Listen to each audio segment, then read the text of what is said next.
Alright, welcome to the very first episode of Resident Evil 3 Nemesis. I am very excited to be doing this Let's Play because I love this game to death. It is one of my very favorite Resident Evil games in the whole series.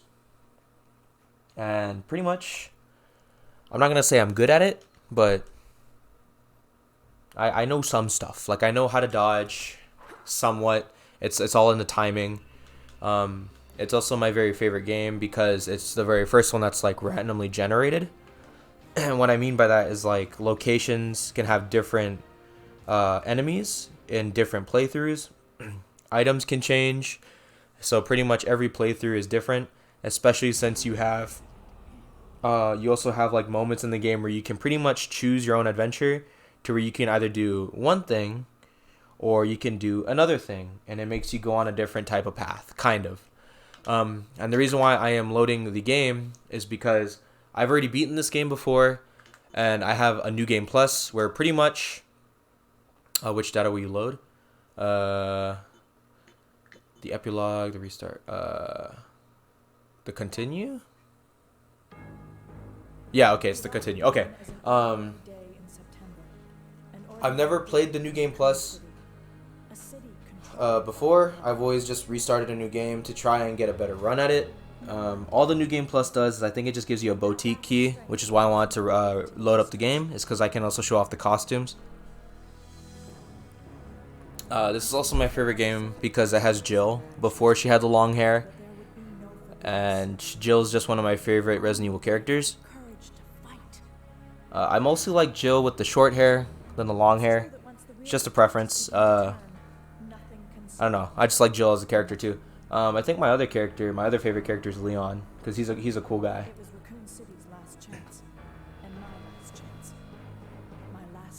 So this game is technically a sequel and a prequel at the same time, kind of. So the reason why this is a sequel is because this takes place after Resident Evil 1, but it takes place before and then during Resident Evil 2, because when you're playing as Jill in the beginning, this is a prequel to 2. But then when you get to like the clock tower in the game, which is a later area in the game, it's a location where Jill pretty much gets infected and you have to treat her with the cure. And during that time, when you get to the clock tower and all that stuff is going down, that's when Leon and Claire get here. So yeah, that's how the lore and timing of this game works. If you want to be even more accurate, Resident Evil Outbreak, which is a multiplayer game that was made for the PlayStation 2, an online multiplayer game, it's also taking place during all this, like when the outbreak happened. Like it's like day 0 of the outbreak. So yeah, I thought that was really cool. So right now, this is just footage showing off all the chaos that's happening right now.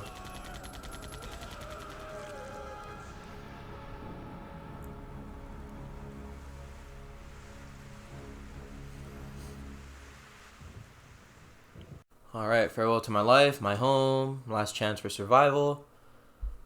This is my last escape.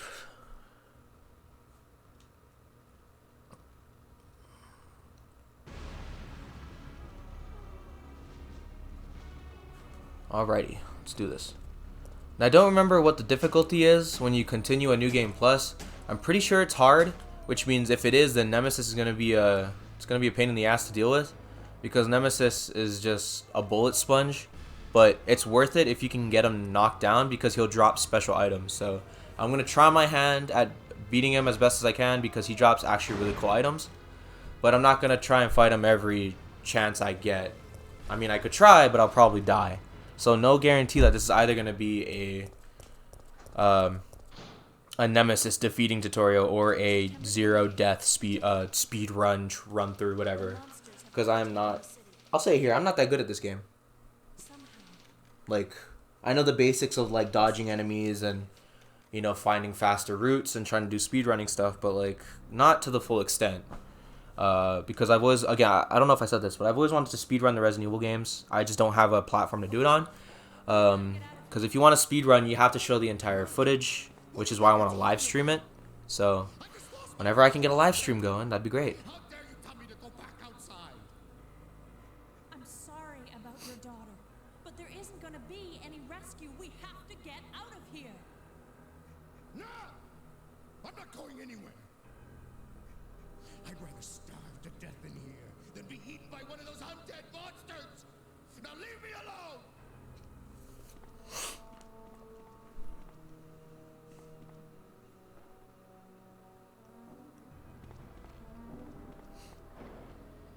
So that was Dario, and if you don't know who Dario is, good. There's no point to. He's gonna die. He was shown off in the remake in a little short cameo, but that's about it.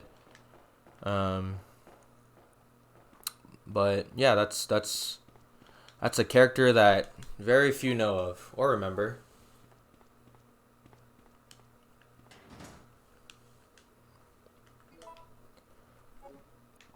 Alrighty, so the thing I have in my inventory is called a reloading tool, and that is special to this game because it's the only game that lets you, well, I shouldn't say that because Resident Evil 8 and 7 let you do it. So this is the very first Resident Evil game that lets you craft ammo.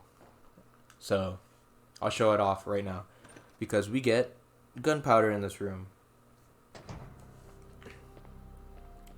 And what this does is that you can make ammo for yourself because Jill can hold a reloading tool in her pockets. Yep, there it is. Okay, so because I'm in the New Game Plus, I get the boutique key, which is the one that opens up the boutique, and I can change costumes. So what we're gonna do is we're gonna bring that with us, and I'm also gonna make this ammo right here. See, look at that, cool. I have 65 bullets now. But what you want to do is you want to try and save up your gunpowder as best you can because you can also mix them to make different types of ammo. Like shotgun shells is, I think it's just the normal B gunpowder. Then you can mix A and B to make C gunpowder, which will be grenade rounds. And then if you mix C and A, I think that's flame rounds. If you mix C and B, that's ice rounds. And I think if you mix a certain type of amount, you get magnum rounds. I think it's 3 C's, if I'm not mistaken. So, yeah, that is how the ammo works in this game.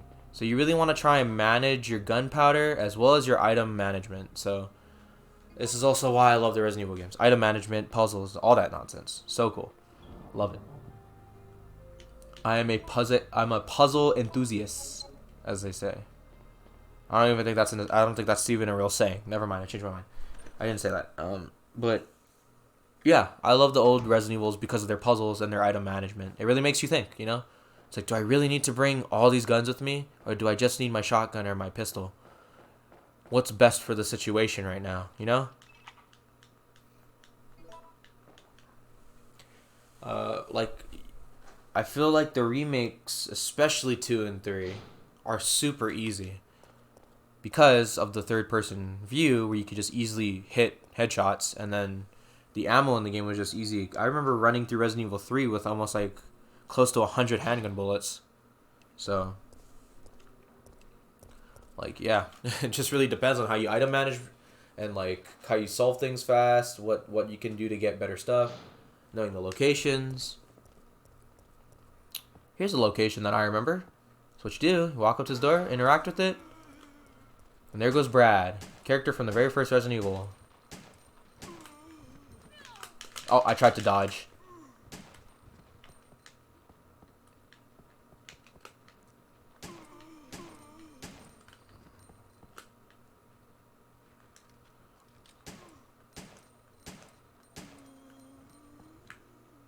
Alright, he's dead. What we're going to do is we're going to try and lure these guys out.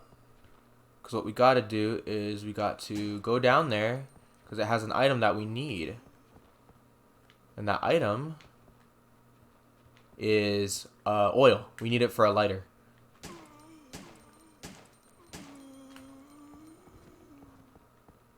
Now, in this game, it's kind of like Resident Evil 2. The zombies are sponges. But what you want to do with them is that you want to shoot them or try and nudge them down. You don't want to waste all your bullets on them. Because, especially in this game, you're going to want to use your bullets for Nemesis. You want to try and knock him down to get those extra stuff, those little goodies that he drops.